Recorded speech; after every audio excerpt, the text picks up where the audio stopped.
Welcome to Running in the 70s, where we interview, meet, and get to know athletes of all kind who were running in the 70s. I'm your host, Matthew Kleinowski.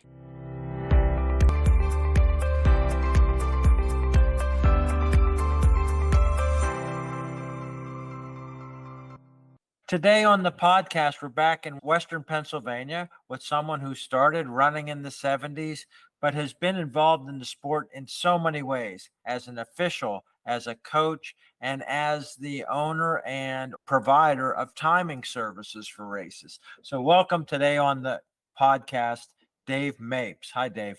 Hi, Matt. Thank you for having me. Dave, let's talk about your origin story as a runner. When is the first time you started running? February 1979, walking through uptown Somerset, I saw that I had developed a pot belly. And as a health and phys ed teacher at age 29, I went, nah, that's not going to work. The Blue Cross Blue Shield Human Race 10K was being advertised to be held at the old Richland Mall in March. And so this was the first weekend of February, and the movie Rocky was on TV, and the steps were my motivation. And I started running at the school night. I started running Monday. I used the Cooper plan, the 12-minute plan to run, because there was a quarter mile around the school. And I knew I could go out the door and go over and back for 12 minutes, as many as I could. And then I try to improve every day. Then I worked to the point where I would catch a ride with a teacher going home from school, and I'd run back to the school. In really 5 weeks, I went from nothing to a 10K. Let's go back even further. Were you ever a competitive athlete? I was a jumper at Somerset High School. I did the long, triple, and high jump. I continued at Westchester State College and did long and triple jump there for 4 years. Each of my last meets in all 4 years was my best jump of each season. What were your accomplishments through that career as a jumper that are most fond to you now? I went to states twice in the triple jump from Somerset and jumped in Beaver Stadium at the time. That's where the state track meet was held. My freshman year, between the preliminaries and the finals of the triple jump, they had a freshman meet for the Mid-Atlantic Conference, which was Temple, St. Joe's, LaSalle, Ryder. I changed my technique between the preliminaries and the finals, jumped 2 feet further, and won a gold medal. Wow. What kind of coaching did you have in high school and college? My high school coach was a former Somerset athlete who competed in college. College level, none. They coached the runners. All the field event people were on their own. You got yourself in shape. And really, we couldn't jump. We had an indoor season, but we didn't have the facility to jump indoors. Let's go back to 1979. How did that first race go for you? It was interesting because you didn't know anybody. You didn't know who runners were. It was a winter run. There was snow on the ground. It was a double loop that went from the mall back by the Votech school, back up past UPJ, and you did it twice. I can just remember DC Noakes lighting up the halls, like getting all excited about doing this run. And I'm watching all these people run, and I didn't stretch or anything. I'm sitting there resting because I know I have 6 miles in front of me. I think that really motivated me to stay after it. Most of the races then were long 10Ks. The 5K didn't exist. And so I was traveling, looking for races to do. Wow. So you went not only just to run, but you became a racer immediately. How did that fit into getting rid of the pot belly and also fitting into that you hadn't competed since college? It was just a change. I think you befriended people.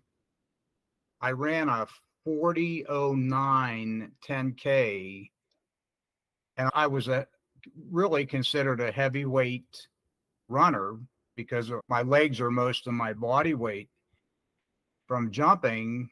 But I don't know if I want to run faster because then I have to train more. And I went to the Just Run for Fitness. Let me ask you what it was like. What do you remember besides the excitement at DC Noakes?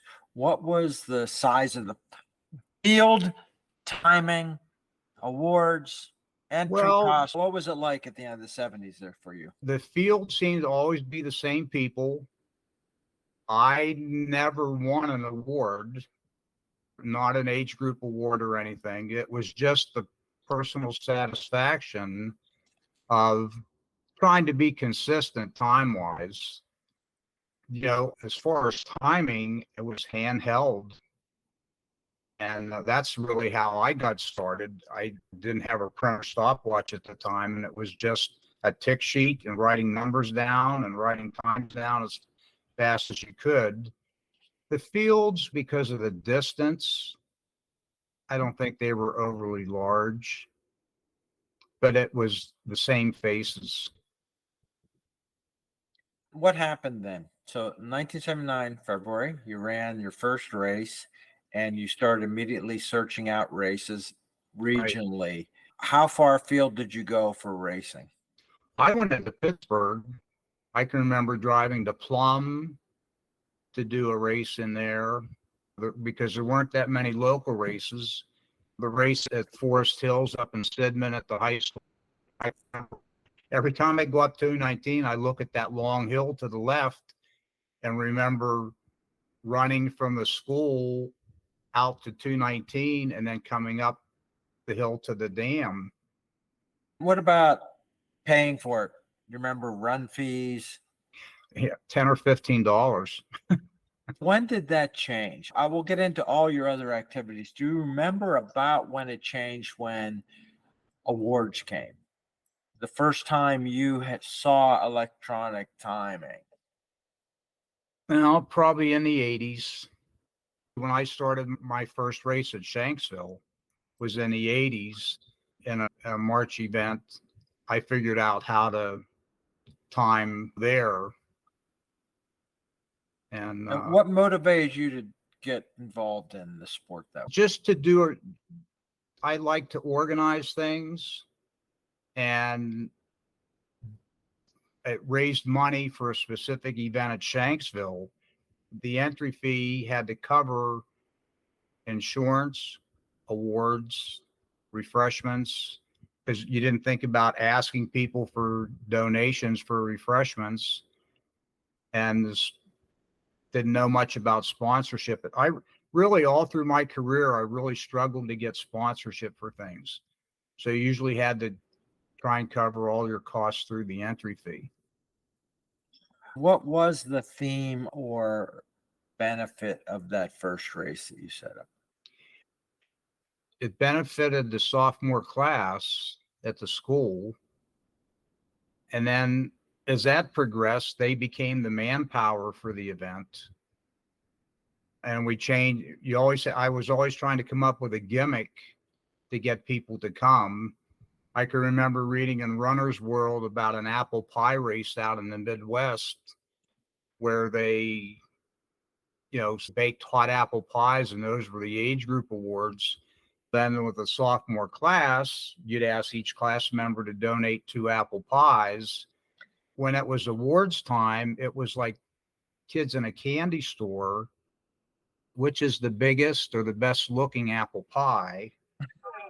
You'd somebody bring a cherry pie, and you try and smuggle the best looking apple pie to a friend that traveled 80 miles to come to the race. You started that race, and how long did it continue? It went over 30 years. I stopped it before I retired. It became hard to get the kids to want to do it. We stopped doing the event before I retired. Okay, from beginning to end, what were the most significant changes that you saw of racing at that point? Just the differences in the age groups. You didn't have a new influx of blood, and everybody was getting older. That when you look at age groups now, you could do a 29 and under age group around here in some of the races because the youth, especially high school runners, they only run in season. There aren't too many around here that run off season for conditioning.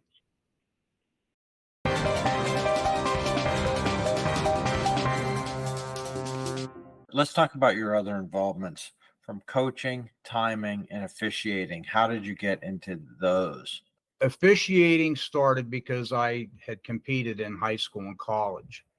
My first year of teaching in 72, I was one of the few track officials in Somerset County. I did 23 track meets in one spring, and you go into a track meet and you're the starter as the official. So you hope that everybody else is doing their job, especially in field events. I basically covered all of Somerset County in the early years. When I would go to Meyersdale, I would make sure I took a hammer with me to pound the blocks in because they were all cinder tracks. You know, there wasn't an all-weather track. Let's talk about certification then. So 1972, what was the process for you to become certified? Was that a PIAA? PIAA, and you took a written test. There was no skill involved. You had to get 85 questions right out of 100 on a test. And actually, I provided my own shells for the starting gun at races. Here at the end of my career, it was $1 a shell for a 32 blank at $50 a box, and you're getting paid $45 to officiate. It didn't work. You had to ask the schools, please provide the shells. They went away from the shell and went to the electronic gun the last couple years. And you tried to sell the schools on buying the gun because in the long run, they'd save money. I didn't have to buy the gun. I could show up and use their gun. What about these officials that you worked with, the people that came to the track meet? How many of them had passed the test, and how many none. people? None. As the starter, I was the only PIAA official. The rest of the timers were faculty members or some of the coaches, the field event people. Some of them might have even been students. And it wasn't too bad back in the beginning. It was towards the end of my career when they implemented all the uniform rules, where everybody had to look the same. The shot putter just couldn't be there in a t-shirt that said the name of the school.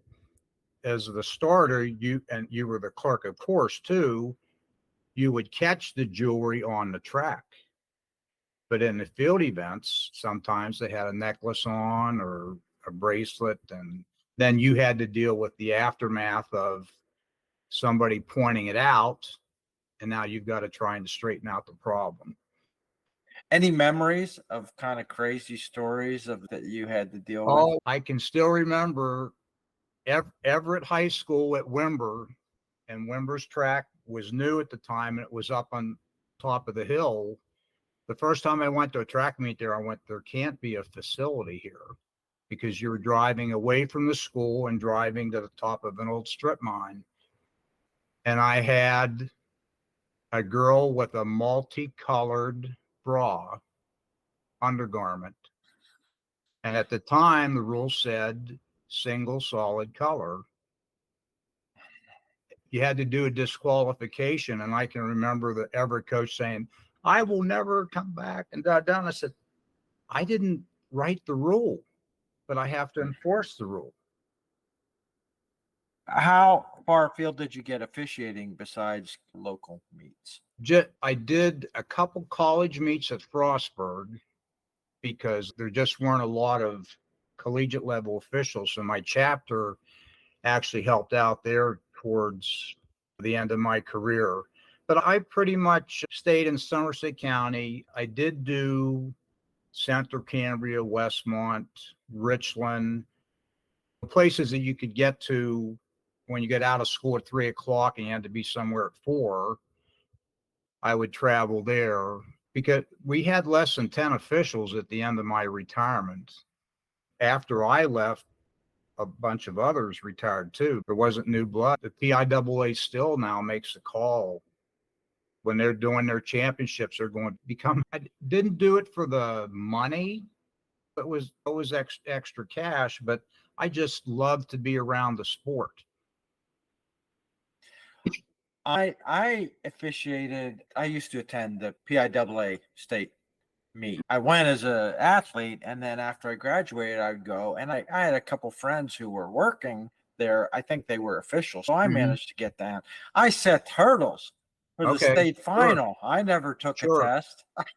Yeah. I was thinking, wow, kind of risky. I'm sure there were a lot of mistakes made, but again, people in charge have to check all that. Yeah. I did do the state meet as a triple jump official many years before children. I did a lot of things before I started a family because I got married later in life. And were you starting and officiating track meets in the mid-70s? Yes.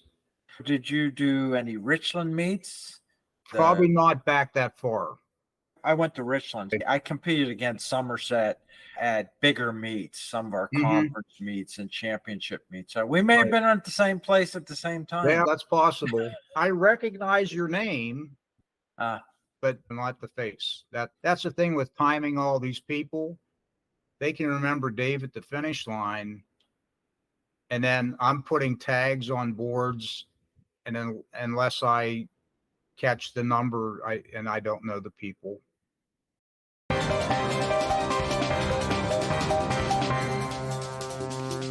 You had more than that, though. It's a long career as an official. You worked at the state championship meet and loved the sport. You got involved other ways. Let's talk about coaching. You had experience as a field man, as a jumper. How did you learn to coach the other areas of your team? Observation and just friendship with other head coaches.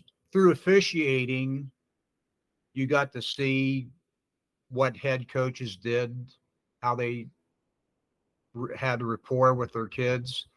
In 2001, Shade offered Shanksville the opportunity to be a co-op sport in track and field. They asked me to be the assistant coach, and I was an assistant for 2 years, and then I was the head coach for 10 years. What happened in that span and change of the sport? Anything significant? Shade had a cinder track, and the kids, my first year of coaching, had never had a home track meet because no one would line the track. It's nice when you show up at an all-weather track and it's already done for you. So I can remember I lined the track by hand by myself. How many lanes at a time? The track was only big enough for 4 lanes. I would measure the width on the straightaways, pull string, put a nail in. And it was lime at the time. They didn't have paint. So you're picking up 50-pound bags of lime and putting them in a striper, walk down the line, and then move everything and do it again. And for the curves, we created an aluminum device that I could drag, and it would etch in the track. And then you hoped your lines would hook up, block the curve, and hope that your lines would meet. You'd use the inside lane as your straight edge and hope that it would work. All the throws and the track. Then you had to measure where all the lines went. When you had aerosol paint in at the time, you could paint your hurdle marks different colors and do all that. But I can remember one year did the track, and then we had a snowstorm, and it left a trace. There was enough to see it, and you could redo it on Monday before the track meet on Tuesday. Then, being coached there so long, I went, can we get all weather. Can we do something? We had the township, when they were paving streets in Shade, brought the machine in and blacktopped the track. Then it was macadam. It still didn't have rubber on it, but it was macadam, and they had a professional company line the macadam, but that helped us step up a little bit more. And then they did put rubber down but Yeah. it was still only a 4-lane facility. Wow. And what about your coaching successes? What's memorable? Not necessarily performance, but the kids. What are some of your best Well, memories of coaching? just the friendship, especially the earlier kids. I brought a change to the coaching philosophy at the school. Within the first 2 years, we had a 4x1 relay team that made states, and it had 2 girls from Shade and 2 girls from Shanksville.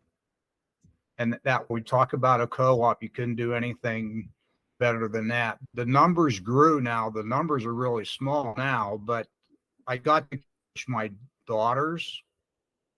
Although I lived in Somerset, they went to school in Shanksville just because of a strike that went on in Somerset, and they could go to school where my wife and I were working.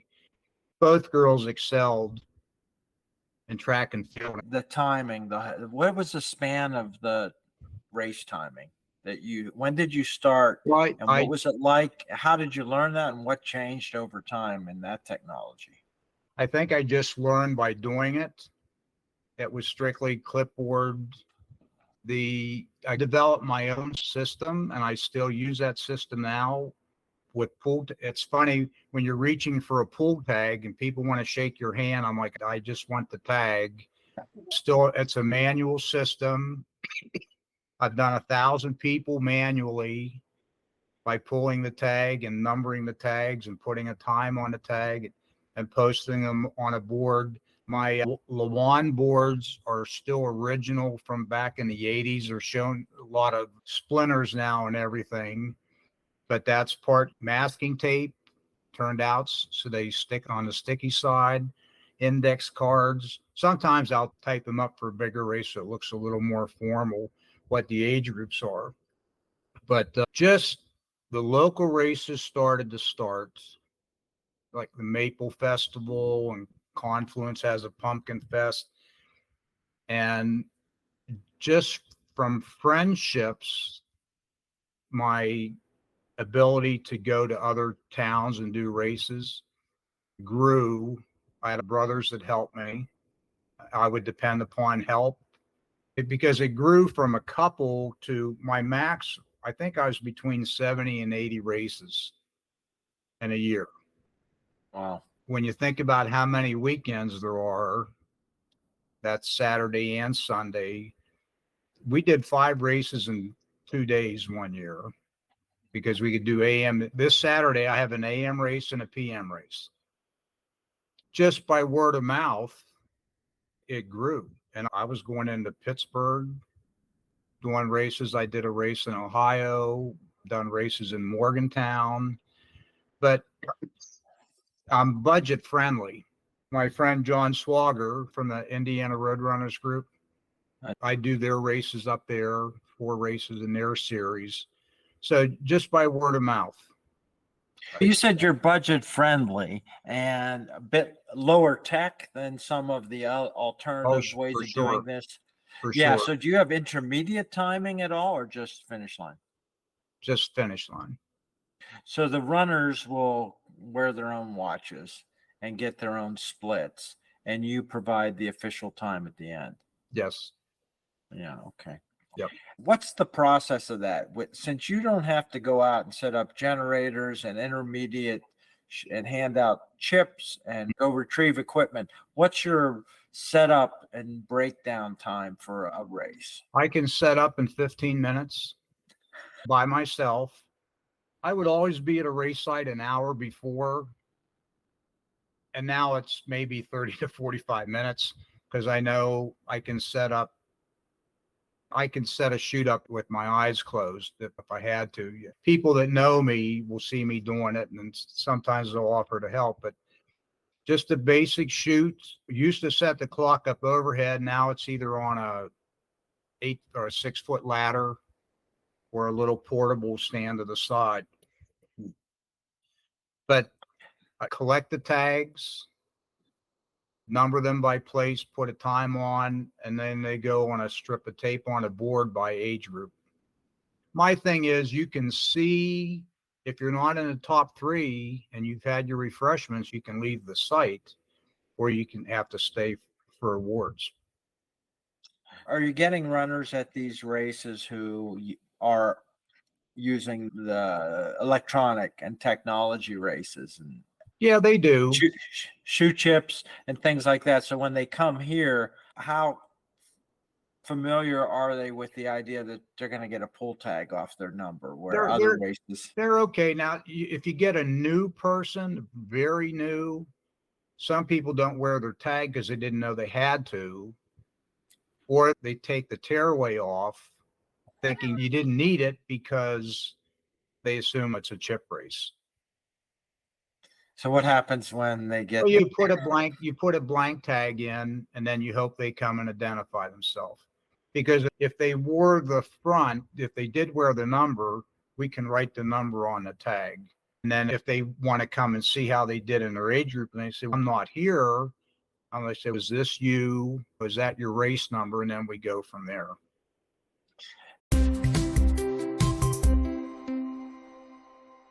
Okay, let's talk about the reality of doing this. Nobody can control the weather. No. Races go, rain or shine. For instance, 2 weeks ago, a thunderstorm came in after the race started. And it was a 3-loop race at a community college here in Somerset. There were only 13 people at the race. She was like lamenting that it was a failure because she only had 13. And I just think that the size of the crowd's gone down because people don't want to repeat the loops. But people came around. She said, what do we do? And I said, races have to go on. So when they came around the first time, we said, you're on your own. If you want to drop out, fine. I had a time for 1 lap or whatever they wanted to do. Wow. So there were only 2 runners in the field of 13, 1 male and 1 female. They completed it. The female did all 3 laps. And that storm, it was really bad. The fellow who I had as a student in school, who's in his 60s now, did 2 laps. The walkers, the first walker that came around, her comment was, what about the awards? She was only concerned about the awards. If I don't keep going. So she did a 2nd lap. 1 fella did all 3 laps, and all the rest did 1 lap. Wow. That was probably the worst weather. I use a handheld stopwatch that prints, a Seiko watch that prints. Well, if the paper gets wet, it's bad news. And so that's the thing. Yeah. How does that work? You've got a watch, and every time you punch it, you click it, prints the time. Excellent. Cool. So the race I have Saturday night, they'll have 3 volunteers to help me. The one woman works at IUP in the business office. She's helped me now numerous times when I go that way to do races. She'll time, and the other 2 will pull the tags.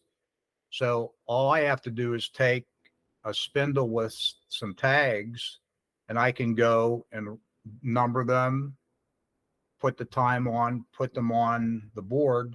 Sometimes you get into a nice rhythm where you get 10 to 15 tags.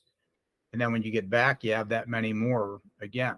Now, we've had big races where you have 100 tags on a spindle, when it's a big race with 800 to 1,000. The races with 1,000 were here in Somerset. And a lot of the people were walkers, which gives you a bigger gap. Where a 5K and a 10K, it gives you time to work. When it's 1,000 people and it's a 5K, it's boom. In Cannonsburg, one year, we did 2 finish lines. We did a male and a female, for ease of manipulating the tags. You live in an area of the country in Western Pennsylvania that has, because of industrial, certainly where I came from, Johnstown, the steel mills closed, the town's shrinking and it continues to shrink. So it is a smaller thing. Some of the races aren't gigantic. What happens in the future? You've gone through professional retirement, coaching retirement, right? And John says, when you're done, we're done. With timing, I'm looking at 2 years, I'll be 75. I'm 73 now. My wife, she's saying, when you need to add this to your list of when do you stop? What's going to happen with Dave Mapes timing? Do you want it to continue? Is there a need for it? Is there a future plan? My need is just helping the smaller events out. I did a race a couple weeks ago. It was 7:15 in the morning in the Jimmy Stewart Airport runway, on the runway. Okay. The timing service they had the first 2 years charged them basically what I charge for a race. This year they said it's $400. She had less than 100 people. She went, I can't, she's not going to make any money for her cause. And so my friend John in Indiana said, try and see if Dave's available. On a week's notice, I was able to help her out. And that's Indiana, the Jimmy Stewart Airport. Yeah. Right. And what's funny there, a fella flew in from one of the Carolinas and walked in the race and left before I did. He got back in his plane and headed back. And I'm like, what time did he leave for a 7:15 race from the Carolinas? And he was as big as the plane. It was a single prop, and he was a big guy. It's great. I think a lot of people that were competing before there was electronic timing and then seeing the changeover may not be aware, and people that haven't been racing anymore aren't aware that there's a lot of these small races, and certainly the bigger races, and people that are paying $75, $90 entry fee would probably like to have more of these opportunities where affordable races and the focus isn't on the highest elite athletes in the race. It's interesting to find out about this. What do you think will happen? Who will pick it up in 2 years? I don't think anybody. I don't think it'll happen. No one wants to put the time. And what's next for you? Okay, 70, you've had a very long career involved in the sport with kids as a teacher, coach, official. Yeah. And what's your life focus now? I have 4 grandchildren. And 2 of them are downstairs right now, a 4-year-old and 14-month-old brothers. We had a 5-year-old and a 3-year-old yesterday. 2 of them are starting school in the fall, 1 kindergarten, 1 pre-K. But my wife's still an active teacher for at least 2 more years. And in October of last year, I started on a book on the history of Somerset High School football. Oh, yeah. And I've spent over 1,000 hours since then. It's pretty much wrapped up now. The season just started this week, and the first game's in 2 weeks. I'm going to wait and include 2023, so it will be the 107-year history of Somerset football. All numbers. It's all statistics, not storytelling. That's been my focus. It's interesting, and on behalf of everybody in any sport, it's great to be able to say thanks for what you've done for keeping sports alive as a volunteer, a barely paid official, a coach, and a timer standing in the rain twice a day, 7:15 in the morning, so that other people can Yeah. enjoy fitness and sports. It's a really nice legacy you put together. Well, thank you, Matt. And it's interesting to hear this snapshot. Fascinating to see what's become in small town America to keep this thing alive. Your story is really interesting because you're involved in the sport so many ways and as this long longevity. So I appreciate your time. Okay, Matt. Thank you. Thanks for your time, Dave. Thanks, Matt. Thank you.